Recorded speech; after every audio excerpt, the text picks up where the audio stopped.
People of God, we stand in an hour when the sacred has been exchanged for the superficial, when the resurrection of the King has been traded for candy-coated lies. I speak today not merely of tradition, but of infiltration, an ancient heresy wrapped in pastel colors and hidden behind the smile of a rabbit. They call it harmless, they call it cute, but what if I told you it was a spiritual counterfeit? A deception that has crept in like a thief in the night, robbing the resurrection of its power. This is what I call the Easter Bunny Heresy. The resurrection of Jesus is not merely an event in history. It is the axis upon which the entire universe turns. It is the divine reversal of death, the vindication of the Lamb, the crushing of the serpent's head. It is the very heartbeat of our faith. Without it, the gospel is a hollow echo, the cross is a tragic failure, and our hope is nothing more than a delusion. But in the resurrection, everything changes, death is dethroned, sin is defeated, the grave loses its sting, the curse is broken, we are no longer bound by the laws of decay, but are reborn into the realm of eternal life. Yet in our age, that very resurrection, the most powerful event in time and eternity, is being buried again, not by soldiers at a sealed tomb, but by smiles, ribbons, and a cultural sedative. A substitute has been placed before our eyes. A false celebration, one that carries no cross, demands no repentance, and offers no salvation. It comes clothed in innocence, in sweetness, in nostalgia, but beneath the surface is a deeper war, for while the world smiles, the enemy steals. The enemy has always known, if he cannot destroy the resurrection, he will distract from it. If he cannot erase the tomb, he will flood it with toys. So he introduces a symbol, seemingly harmless, seemingly cute. A rabbit, a myth, a mascot of fertility borrowed from the altars of ancient gods, and suddenly the focus shifts, the voice of the angel crying, "He is not here, he is risen," is drowned out by the sound of plastic eggs rolling in the grass. What is more dangerous than outright denial? It is counterfeit.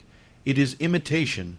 It is the subtle lie that wears the costume of celebration but lacks the substance of truth. Satan is not afraid of holidays. He is afraid of holy power. He fears a people who remember not just the story of resurrection, but its meaning. A people who live crucified to the world and alive to God. A people who do not just admire an empty tomb, but walk in the authority it purchased. The resurrection was never meant to be domesticated. It is not quaint. It is not decorative. It is not seasonal. It is world-shaking. It is the violent invasion of heaven into hell's territory.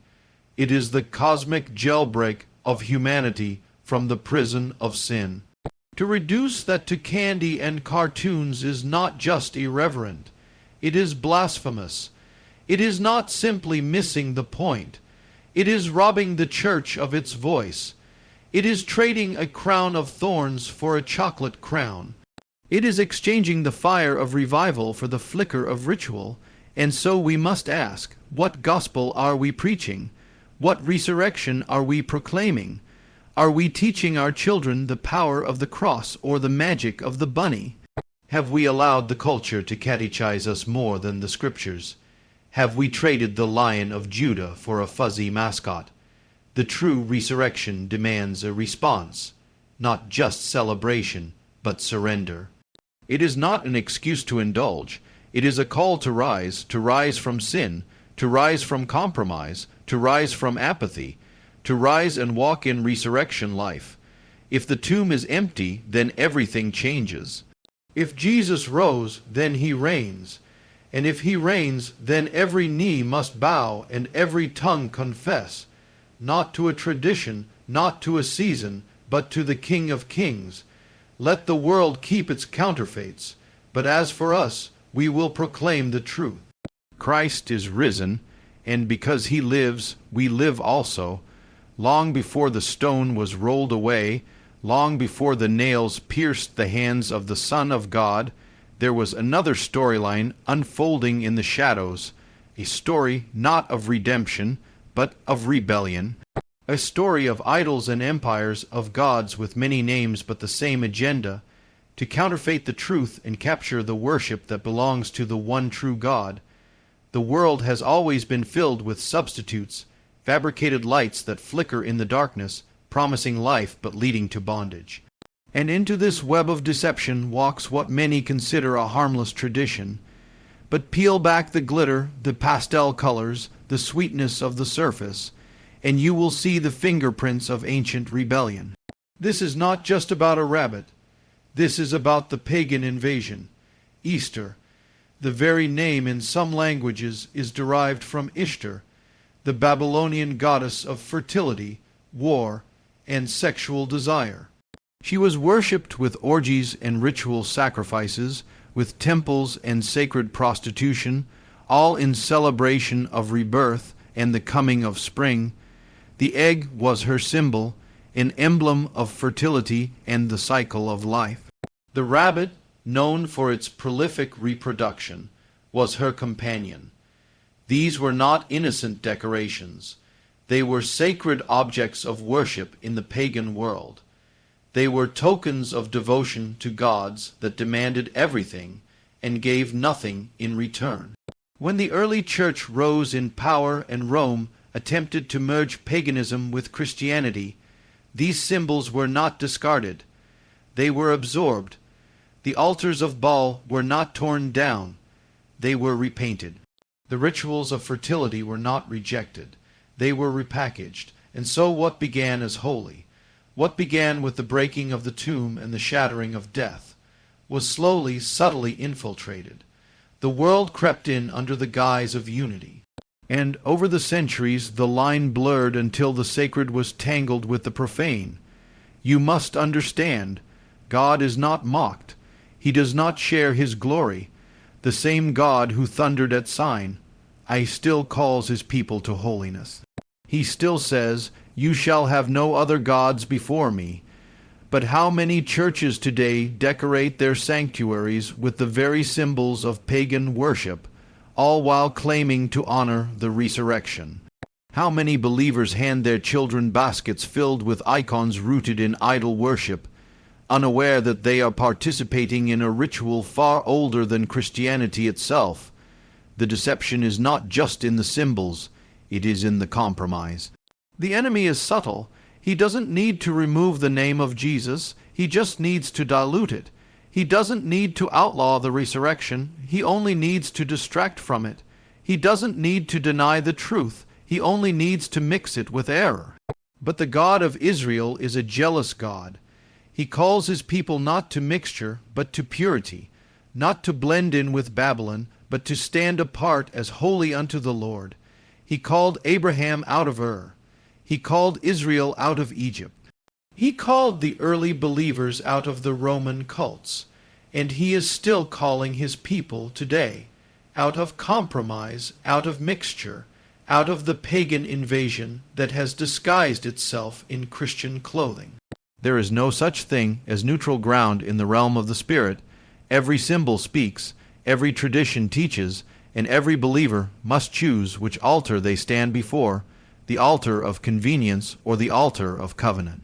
This is not a call to legalism, it is a call to discernment, to ask, is this of God, or is this of the gods? To lift up every tradition to the light of the Word, and let the fire of truth consume what is false.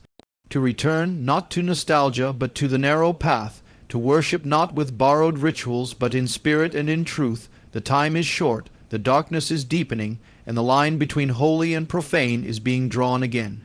We must choose not just what we celebrate, but what kingdom we belong to.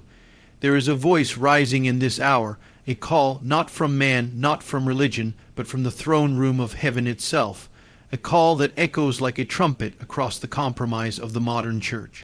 A call that pierces through the noise of cultural Christianity and entertainment, driven faith. It is not the call of popularity. It is not the call of comfort. It is the ancient call of the prophets, the cry of John in the wilderness, the command of the risen Christ to his people, "Be holy, for I am holy." It is the call to purity, and with it the return of power.